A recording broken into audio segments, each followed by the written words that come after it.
Essa é uma produção da Sônica Podcasts Anywhere.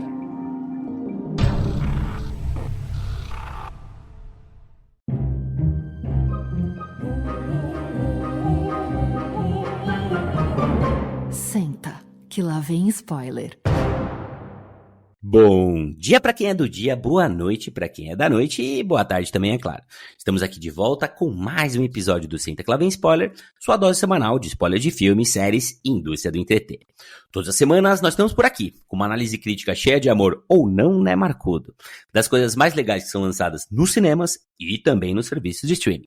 Eu sou o Renato Sansão e hoje, minha gente, nós vamos falar aqui sobre Fale Comigo, filme queridinho da temporada dos festivais indie, que foi distribuído lá fora pela queridinha do Marcudo, a A24, e que chegou nas salas de cinema do nosso Brasilzão no último dia 17 de agosto.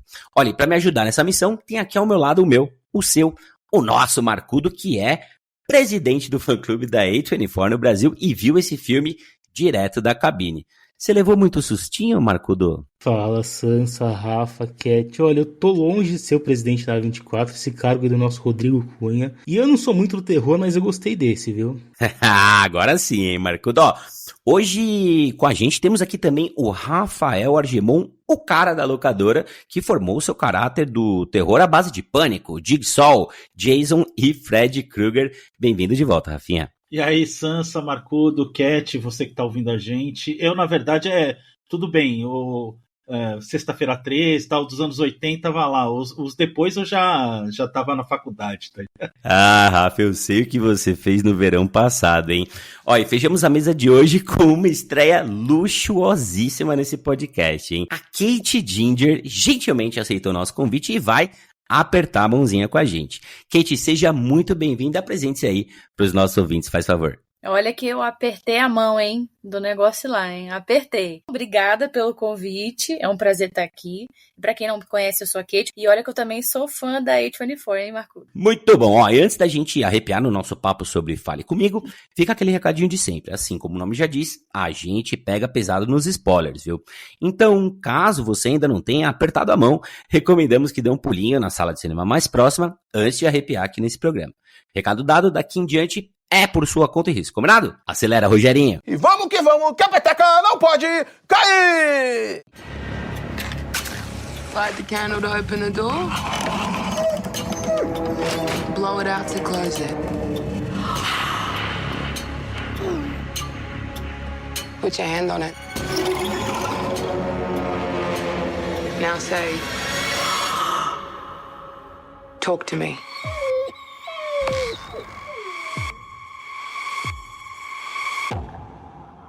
Talk to me.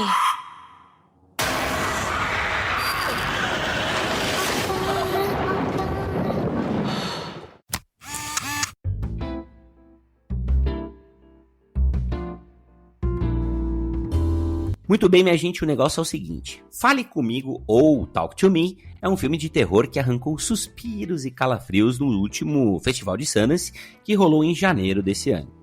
É bacana a gente trazer aqui que trata-se de uma produção australiana realizada por um pool de produtoras locais e com incentivo do Fundo de Investimentos de Adelaide, por sinal, a cidade natal dos criadores. A A24, que não é boba nem nada, foi lá, arrematou e garantiu a distribuição do filme lá fora.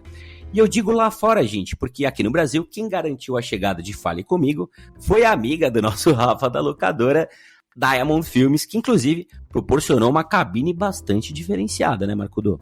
A cabine foi legal, né? O que tinha de diferente era uma réplica daquela mão, que eu tirei uma foto apertando, que nem a Kate também, né? Ela apertou. Ninguém veio falar comigo, nada. Mas a foto tá lá no Instagram da SKLVS pra quem quiser ver. E é legal falar aqui, porque a gente sempre reclama, né, da demora das produções da A24 no Brasil. E a Diamond tem trazido vários filmes bem perto da estreia nos Estados Unidos. No caso de Boa Tem Medo, veio até antes, né? Que demais! Ai, que delícia! Retornando aqui pros criadores, a gente tem a estreia aí em longas metragens dos gêmeos, né? Danny e Michael Philippou, de apenas 30 anos. Eles ficaram mundialmente famosos por conta do seu canal no YouTube Haka Haka, que há 10 anos faz paródias super gore com personagens de franquias famosas como Harry Potter, Star Wars, Pokémon e muitos outros. Talvez seja aí, né, gente, que resida uma das maiores qualidades de Fale Comigo. Assim como seus criadores, o filme é imprevisível, caótico e sem medo de lidar com seus problemas e também de ser infeliz, né? Eu acho curioso que, na verdade, eu tenho uma... Não só eu tenho essa teoria de que o humor e o terror, eles andam de mão dadas. Tanto no terror como o humor, o timing é algo muito essencial para esses dois gêneros. Eu só achei curioso que no caso do Fale Comigo, os diretores não pegaram tanto na veia do humor junto com o terror, né? Eu adoro dessa parte do terror. E o Fale Comigo é mais serião e tal. Eu espero que na próxima eles mesclem um pouco mais. Pelo menos eu gosto bastante. No meu caso, eu gostei bastante de não ter muito alívio cômico no filme. Eu acho que não ia combinar muito com a história. Pelo menos não essa exatamente, né? Não sei futuramente para alguma sequência. Mas para essa história eu acho que não ia combinar muito na vibe do filme. Algum humor ali, não. Você acha que ia combinar? Não, na verdade, não. Eu não falei desse filme específico. Eu achei curioso de nesse projeto eles não utilizarem muito o humor, né? Porque eles têm essa veia humorística e tal. Como o Jordan Peele, por exemplo, que eu acho que é o maior exemplo atual, né? Um cara que veio da comédia e quando começou a fazer filme foi mais pro terror e combina perfeitamente, né? E ele com certeza faz isso muito bem, que você falou, em todos os filmes dele, principalmente Nós, que tá dentro do meu coração, assim, de um jeito que vocês não fazem ideia. Ah, que bom, porque eu adoro também. Eu sou muito, muito fã do Jordan Peele. Acho que o Nós é um grande filme dele que é um pouco subestimado, assim, não teve a mesma recepção que o Corra. Se bem que agora o Não Não Olhe também tem muita gente que não recebeu tão bem assim. Pra mim é um dos melhores filmes do ano passado. Tem esse negócio, né, dos fãs da A24, da A24 e tal. Eu sou mais fã do Jordan Peele mesmo. Mas eu curto bastante alguns filmes da A24. Talvez o Bo Tem Medo nem tanto assim, mas os outros filmes do Ari Aster eu gostei mais, né? Principalmente o Hereditário. É curioso que o Corra é da Blumhouse, né? Na verdade, né? Que é a concorrente, entre aspas, da A24. Só que a Blumhouse é mais especializada em terror mesmo, né? A A24 tem vários outros tipos de gênero e tal. Ô Rafa, você sabe que você estava falando aí da A24 e da Blumhouse? O Marcudo costuma dizer, né, nos grupos aí, Telegram, WhatsApp, que a A24 é tipo a Marvel, né, e a Blumhouse é como se fosse a DC. Não é possível que meteu essa, mano. Eu não sei se cabe, né, essa analogia, a comparação aí do Marcudo, mas a gente costuma gostar, ó.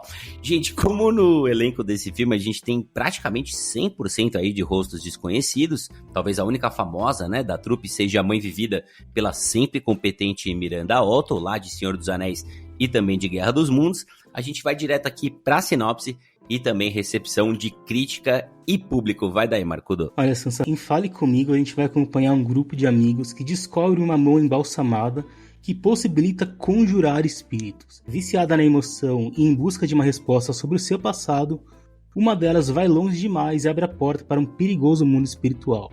Antes das notas, eu acho legal a gente reforçar aqui que o filme custou só 4 milhões e meio de dólares e só no final de semana de abertura global fez aproximadamente 45 milhões de dólares, ou seja, já pagou a franquia inteira.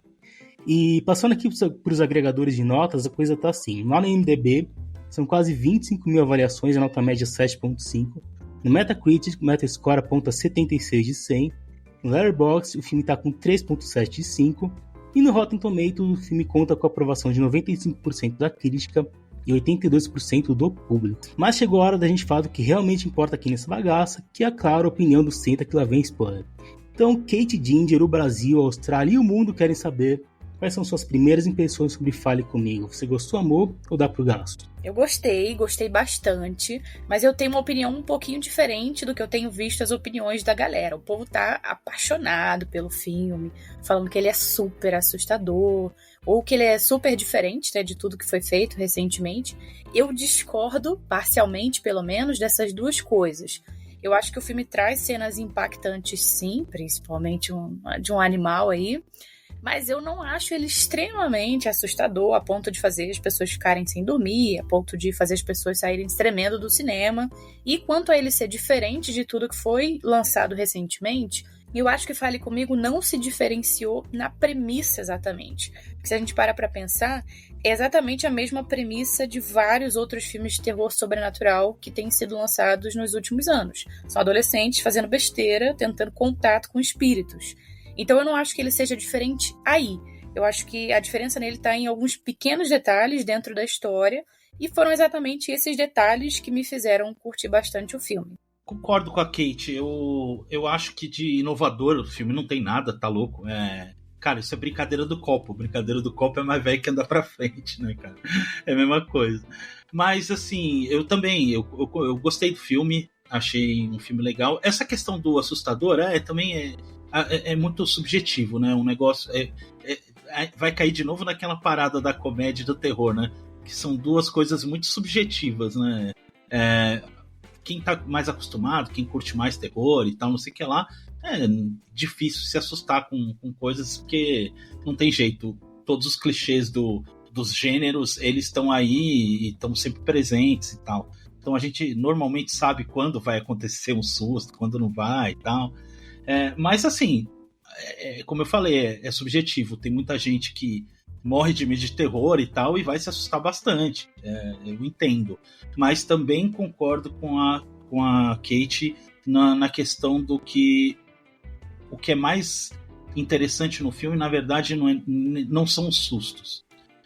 Para mim, na verdade, é a parte do drama que permeia esse terror, tal. É o drama que tá lá. E se bem que isso também não é uma novidade, já faz um tempo, desde que apareceu a própria A24 aí, o pessoal falando de pós-terror, tal, essa parada, lembra a parada do pós-terror e tal? Eu acho que o Fale Comigo consegue em partes fazer isso, e mesmo conseguindo em partes fazer isso, já é bem feito e vale o hype. Acho que talvez nem tanto assim, mas vale porque é um filme legal e acho que a gente tem que valorizar filmes legais pro pessoal ir no cinema assistir. Eu concordo com vocês, só que eu vou elevar um pouquinho a empolgação, gente, em relação ao filme aqui, porque eu saí, cara, muito feliz da sala de cinema. Você usou o suco? Talvez porque eu seja o mais bundão de nós quatro, então qualquer coisa que tenha o mínimo de susto eu já fico, ai caralho. Mas eu tava quase em cima da Babi, né, do meio pro fim do filme. Eu gosto muito, viu, professor, você mencionou esse pós-terror, né, que é esse terror psicológico, mas tem uma mescla muito boa do psicológico com quase slasher, digamos assim, né? O gore tá presente, a gente tem umas cenas mais pesadinhas, algumas até inesperadas, na minha opinião, sobretudo com o irmão mais novo de uma das protagonistas que tem aí, quando a coisa vai perdendo o controle, né? Quando a mãozinha deixa de ser somente um Ouija da vida, né? Mas eu acho que o grande mérito do filme aqui, cara, tá nessa energia caótica dos gêmeos Philippou, né? Quando a gente vai lá no Raka Raka, concordo, tem mais humor lá, né? A gente dá muita risada do que acontece ali, e esse filme não tem absolutamente nada de engraçado. Mas eles têm uma energia caótica, posicionamento de câmera, sabe? A forma de filmar, coisas inesperadas. Aquele prólogo do filme, que tem mais ou menos uns 5 minutinhos, é extremamente bem feito, sabe? E eu achei a edição de som, particularmente, edição e mixagem de som, um caso à parte aqui. Aliás, costumam ser muito boas a edição e mixagem de som em filmes de terror, né? Infelizmente, o Oscar e grandes premiações não costumam lembrar delas, né? Mas eu queria destacar também, viu, Marcudo, Rafa e Kate, o elenco, né? Eles têm uma direção de atores fantástica. A gente tem um elenco jovem de moleques novinhos, né? Dá pra ver que não são adultos de 30 anos, são moleques de 18, 19 ou 20 e poucos anos que estão muito bem. Em especial a Sophie Wilde, né? Não conhecia. Achei que ela arrebentou no papel da protagonista aqui e tem um futuro muito longo pela frente. Eu, particularmente, sou fã das produções australianas, faz um tempo que eu tenho acompanhado, então pra mim não é surpresa que eles estejam elevando o padrão cada vez mais. O que é interessante é esse orçamento, né? Marcudo trouxe aí 4,5 milhões para fazer um filme desse. Eu acho que eles vão fechar essa bilheteria próximo dos 200, 250 milhões, o que é um feito, né, num filme como esse aqui, viu, Marcudo? Eu não sei se vai chegar tão longe assim na bilheteria, mas é um filme que já me agradou de cara por não ser focado em jumpscare, né, aquele susto que a gente toma por causa de barulho, pela música. É um filme que investe nesse chamado terror psicológico, que realmente não é uma novidade, mas eu acho que os irmãos Philippou conseguem criar um ambiente com uma tensão constante para ficar incomodando a gente, né? Eles fazem isso usando vários elementos de direção. que a gente pode detalhar mais pra frente. Mas eu tô com o Rafa, eu acho que o filme é rico mesmo no subtexto, que fala de luto, fala de depressão, fala de abuso de drogas. Acho bem interessante 2 irmãos que faziam paródias no YouTube conseguirem entregar logo no primeiro longo uma história com tantas camadas bem desenvolvidas e que também funciona muito bem na parte do terror, né? Eu, sem assistir muito filme de terror, eu acho que Fale Comigo realmente está alguns níveis acima dessa safra recente. Bom, minha gente, quem gosta de filme de terror deve ter assistido aí para mais de 30 filmes nos últimos anos, lotados de criaturas do além, jumpscares que o Marcudo adora, sangue voando para todo lado e, é lógico, adolescentes sendo verdadeiros pândegos e colocando tudo a perder, né? Queria saber de vocês se esse Fale Comigo consegue aí se diferenciar dos parentes próximos como Ouija, Evil Dead e o próprio Hereditário, e se de alguma forma ele faz jus, né, a essa pecha de mais novo clássico do terror que o Marcudo vem propagando por aí. O que você acha, hein, Kate? Bem, a premissa é exatamente a mesma, né? É aquele joguinho, sempre é um joguinho, independente se tábua, Ouija, ou como o Rafa falou, o jogo do copo, né? A premissa é exatamente a mesma. O detalhe é que é a mão, é que é o legal, né? E essa mão embalsamada foge tanto desse super manjado que é exatamente ela que traz a galera pro cinema. O povo quer ver a mão embalsamada, porque se fosse um copo ali, se fosse uma tábua Ouija, eu duvido que até metade da bilheteria que tem. Então esse é o grande diferencial do filme pra mim. Outra coisa é a forma como a galera consegue se comunicar ali com os espíritos através da mão. Eu achei super diferente, porque primeiro eles colocam a mão ali, e aí eles conseguem contato com a pessoa, né? Conseguem só falar, conseguem ver a pessoa. Mas aí tem o além. Eles podem permitir a pessoa de entrar no corpo e falar com os outros que estão ali ao redor deles também. Então não é só ele que consegue falar, não é só ele que consegue ver. Todo mundo que está ali ao redor vai conseguir falar também. E isso é um negócio muito legal porque é basicamente uma possessão momentânea autorizada, né, pela própria pessoa. Isso é o que eu achei de diferente também. Isso foi bastante surpreendente pra mim, porque o trailer não entrega que isso vai acontecer. O trailer só mostra a pessoa falando, fale comigo.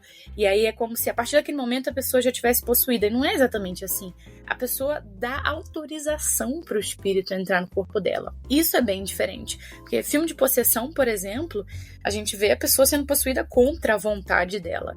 Nesse não, a gente vê os adolescentes bestas ali fazendo um monte de merda, e a merda que eles fazem é eles mesmos, além de estar jogando aquele jogo, além de estar encostando numa mão embalsamada, eles estão permitindo ao espírito que entre no corpo deles. Então a premissa não tem nada diferente, mas esses pequenos detalhes aí foram o que me fez gostar da história e que me fez achar a história diferente das outras. Marco, eu concordo muito com a Kate, e tem outro ponto interessante, né, porque a gente tem 2 etapas. A primeira é fale comigo.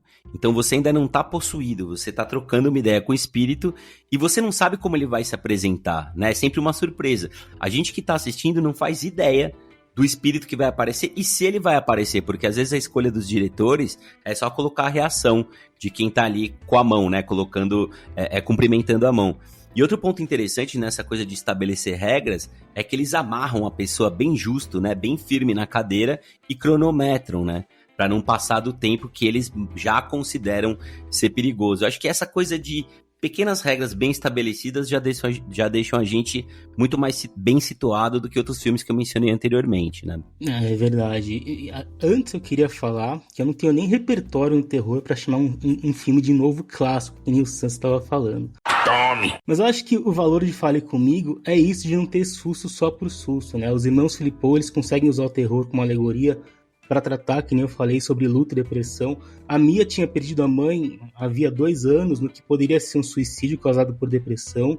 Isso faz ela se fechar bastante pro mundo, e é nesse contexto que a mão entra na vida dela. E fica bem claro que a mão é uma analogia para drogas, né? Talvez o crack, eu não sei.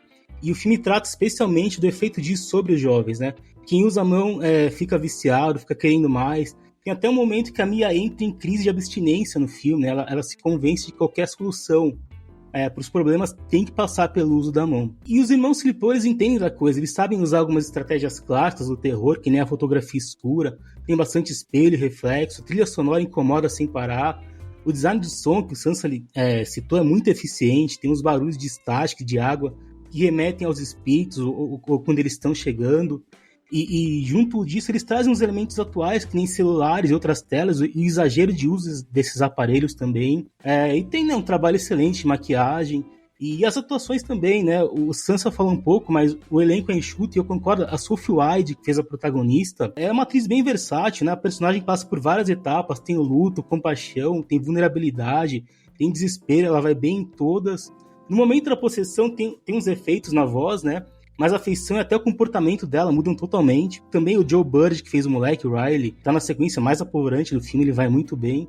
E a Miranda Otto, né, que é o rosto mais conhecido, que faz a mãe da Jade e do Riley, ela consegue tirar umas risadas, né, no meio daquela tensão toda. Achei interessante isso também, né, Rafa? Pois é, Marcudo. Não, concordo com você. Eu queria acrescentar só uma coisa da parada da mão, porque tem um conto do século XIX que chama Mão do Macaco, que, por uma coincidência, também é a marca da produtora do Jordan Peele, que chama Monkey Paw, né? Que é um conto que fala sobre um cara que encontra uma mão mumificada de macaco e ele faz os pedidos e ela concede os desejos dele e os dedos vão fechando, e esses desejos, que parecem coisa fantástica, sempre traz as piores consequências, né?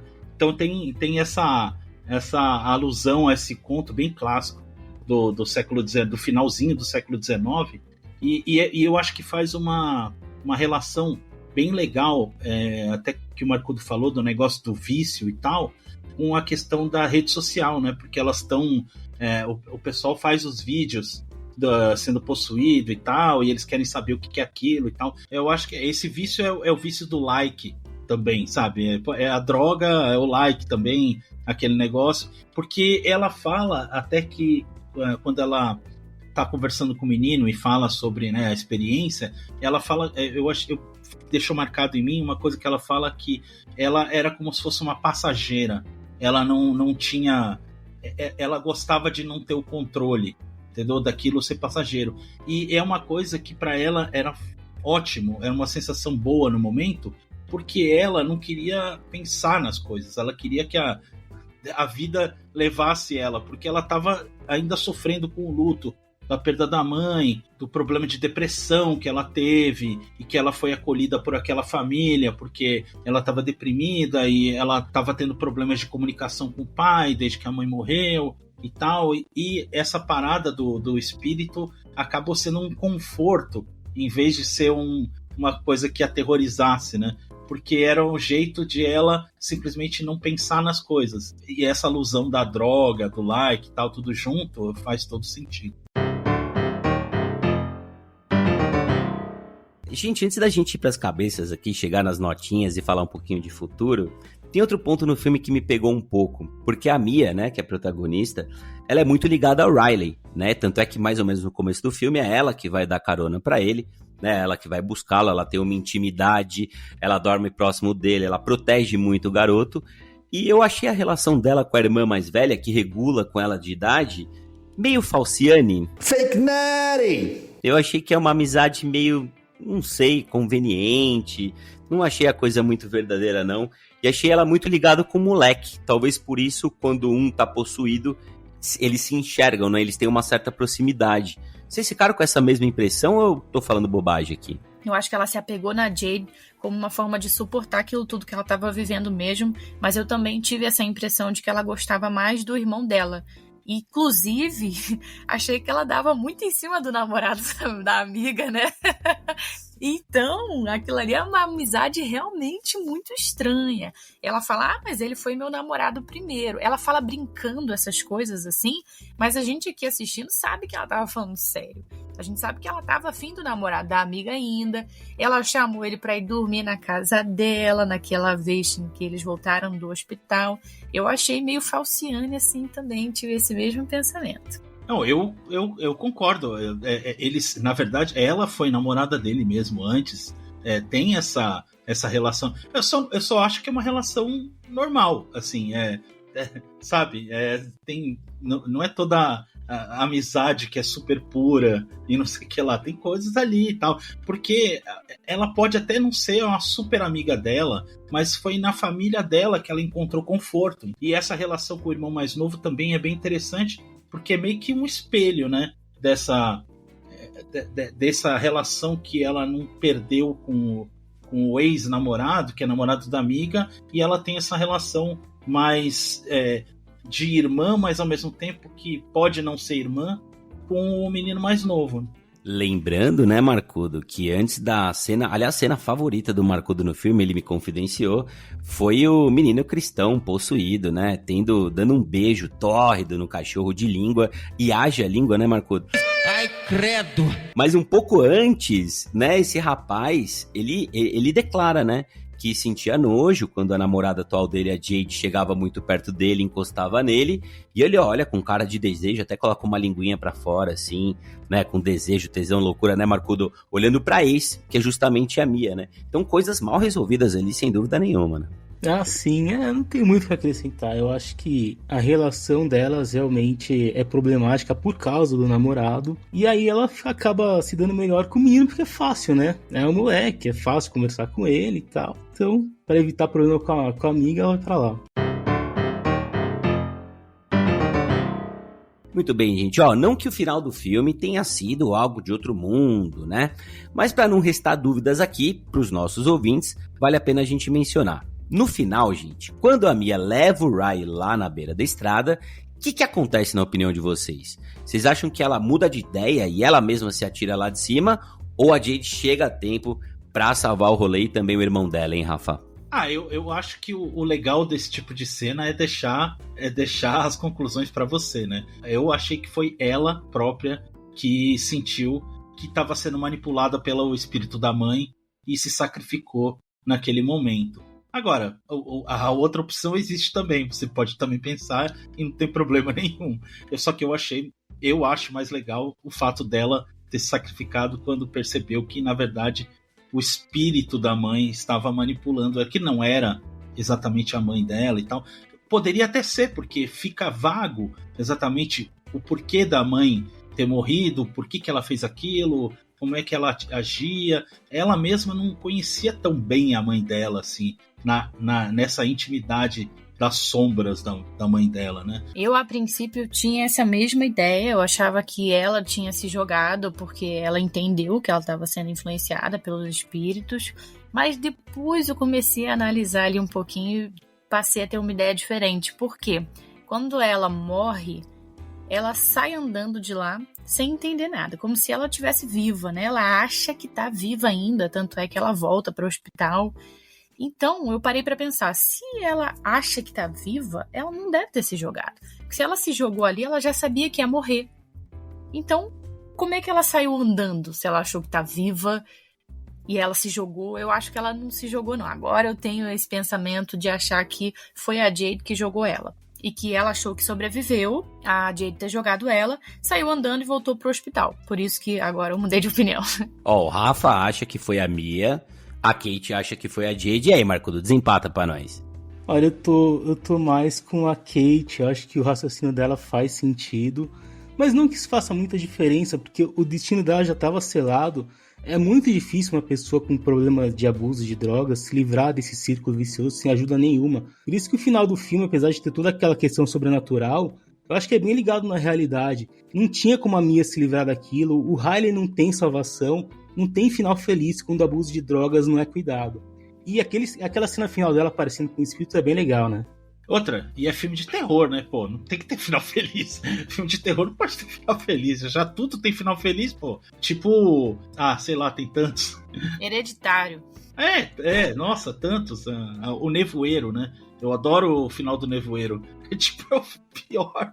É a maior desgraça do universo. Eu adoro. Eu acho que terror tem que ter, né? Sei lá. Emendando aqui o presente e o futuro, a própria A24 já foi lá no Twitter e confirmou que Fale Comigo vai ter continuação ou continuações, quem sabe, bancadas por ela mesma. Apesar da história ser fechadinha, gente, não dá pra negar que os irmãos têm algumas cartas na manga, né? Dá pra esperar coisas interessantes deles? Ou será que daqui a uns 4, 5 anos eles já vão achar que são o Ari Aster e meter filminho de 3 horas que só o Marcudo entende, hein, Marcudo? Nossa, eu tô torcendo muito para eles não se inspirarem no Ari Aster, que já andou rasgando elogios, né, pra Fale Comigo. Não só ele, eu tava vendo que o Spielberg, o próprio Jordan Peele, o George Miller, o Peter Jackson, todo mundo elogiando bastante. Sobre continuação, eu achei meio confuso, porque pelo que eu vi, já tem uma prequel filmada, né, e parece que esse anúncio da A24 é pra uma produção que ainda vai ser rodada. Então eu acho que são filmes diferentes. A A24 só distribuiu Fale Comigo, o próximo ela vai produzir. E eles devem ter um orçamento um tanto maior, porque já é o segundo terror que mais arrecadou em bilheteria da A24, né? Então eles vão ter dinheiro, eu só espero que eles saibam usar isso direito. Porque o universo é interessante, a mão pode ir pra qualquer lugar, tem outra mão que a gente vê no filme que tá bem longe de ir lá, né? Eu acho que a história desses personagens acabou, mas tem bastante coisa pra eles explorarem. Pois é, eles podem seguir o caminho do James Wan, por exemplo. Começou com... né, ele é um cara que vai formando franquias de terror, né? Aí logo depois ele sai, deixa pros outros e vai fazer uma coisa nova e tal. Cara, terror era óbvio que a 24 ia seguir fazendo, porque você não vai matar uma galinha dos ovos de ouro dessa, né? Eu acho que a história tem potencial para pelo menos mais um filme. Isso para poder se aprofundar aí nas origens da mão, porque vamos combinar, né? O filme não explicou absolutamente nada da origem da mão. A galera só falou assim, eu acho que era de um médium e pronto. Agora, quem é esse médium? Por que cortaram a mão dele? Aquela mão que apareceu lá no final, com aquela galera, acho que tava falando espanhol, né? Era outra mão desse mesmo médium? Ou era outra mão de outra pessoa? Então tem várias perguntas aí em relação às origens que eu acho que seriam interessantes de serem respondidas em um segundo filme. Só assim que eu acharia interessante, porque um outro filme exatamente igual, só com as pessoas pegando na mão e fazendo contato, eu não acharia tão interessante. Mas se for algo aprofundado nas origens, aí eu acharia legal. Tudo muito bom, tudo muito bem. Chegou a hora da gente dar as nossas notinhas por aqui, hein? Quero saber de 0 a 100 quantas poltronas amarelas vocês dão aí pra Talk to Me ou Fale Comigo, que tá esperando todo mundo nas salas de cinema. Faz as honras da casa aí, por favor, Marcudo. Então, como eu falei, é um filme que não se entrega ao jumpscare e consegue trabalhar bem outras camadas, então eu vou dar aqui 79 poltronas amarelas. Eu vou dar 77 poltronas amarelas por causa daqueles detalhes que eu mencionei, que fazem a diferença no filme, mas como a premissa acaba sendo a mesma coisa, 77. Eu gosto do filme, mas acho que não chega no 7. Eu dou 68 poltroninhas. Acho que tá legal, porque no último que eu participei falando de Oppenheimer, eu dei na base dos 70, então eu vou baixar um pouquinho aqui e dar 68, que tá perto. Eu acho que contaminados pela vibe do Marcudo, né, que voltou da cabine meio macambujo, assim, vocês estão muito aí econômicos nas poltroninhas, tá? Então vou dar uma levantada aqui, viu, Marcudo? Dá a nota justa, a nota correta de um dos melhores filmes aqui de 2023, Fale Comigo. Deixo ele aqui com 88 poltronas amarelas. Muito bem, depois de consultar o ábaco aqui do Senta Clava em Spoiler, chegamos à ótima média de 78 poltronas amarelas para Fale Comigo. E é isso aí, minha gente. Nós vamos ficando por aqui, sempre lembrando que todas as semanas tem episódio fresquinho do Senta Clava em Spoiler pra você escutar aí, apertando mãos embalsamadas, filmando os amiguinhos bagunceiros ou zapeando aí pelos serviços de streaming e salas de cinema em busca da sua próxima aventura. Muito obrigado, viu, gente? Valeu, mais uma vez, obrigada pelo convite, gostei muito de participar, é bom demais falar de terror, né, gente? Pra quem não conhece meu canal, então, é @KateGinger, eu falo só de terror e suspense lá, filme de terror, série de terror também, falo de tudo isso. Não tem nada de comédia, não tem nada de drama, é só terror, hein? Só terror. Hello, Sydney. O cara da locadora, @cara da locadora no Instagram, não é especializado em terror, mas falamos de terror também, porque terror é cinema e cinema a gente ama, né? Valeu pelo convite e até a próxima. É isso aí, pessoal, valeu e até a próxima.